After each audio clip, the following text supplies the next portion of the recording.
निकालने के बाद फिर वहां नहीं रुकते, इसको उतारो सदारत से भी, पार्टी की सदारत से, नवाज शरीफ को पार्टी की सदारत से भी हटाओ, वो भी उन्हीं का फैसला होता है कि हटाएं, आपका फैसला नहीं आता।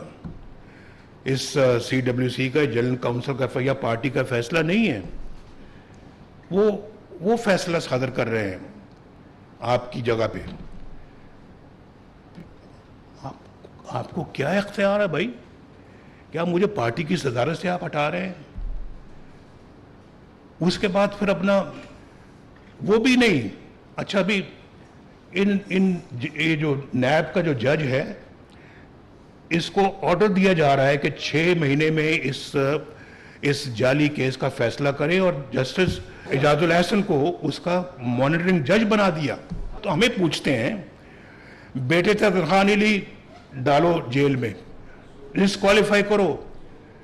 छोटी अपना जी, आपने जो ये आपके एसेट्स और आपके जो असासे और आपके जो अखराजात है वो नहीं आपस में मिलते, इस नैब में केस भेजो भाई। 150 पेशियां भुगती जा रही है, मैंने भी और ये मरियम भी जो यहां बैठी हुई, इन्होंने भी भुगते 150 पेशियां वहां भुगती। तो मैं ये भी नहीं पूछ सकता कि भाई बताएं ये फिर जज साहब ने क्यों इस्तीफा दिया, जनाब चीफ जस्टिस बनने वाले जज ने वक्त से पहले इस्तीफा दे के वो भाग गए, क्यों भागे? पूछा तो जाए। जज जो थे, जो फारिग किए गए हैं वहाँ सुप्रीम कोर्ट के, मज़ाहिर नकवी साहब, भाई आपने इतनी जायदादें बनाई थी, आपने अभी तक कोई कौम के सामने लाए ना, कोई मुकदमा चलना चाहिए आप पे, पता तो लगे कि आपने ये गलत तरीके से सारा कुछ बनाया, और आपको भी नैब के अंदर डालना चाहिए।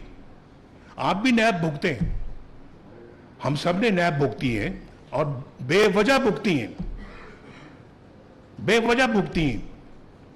सबके झूठे केसेस थे जो आज एक्सपोज हो रहे हैं, बारी बारी हुए हैं या नहीं हुए, हमने बेवजह भुगते हैं। लेकिन हमने हुकूमत भी हमसे छीनी गई, और हमारे कुछ सेनेटर भी यहाँ पे शायद मुमकिन है 1-2 वो बैठे हों जिनको कहा जी कि ये पार्टी इनको टिकट दे ही नहीं सकती, क्योंकि इनके दस्तखत नवाज शरीफ के दस्तखत थे।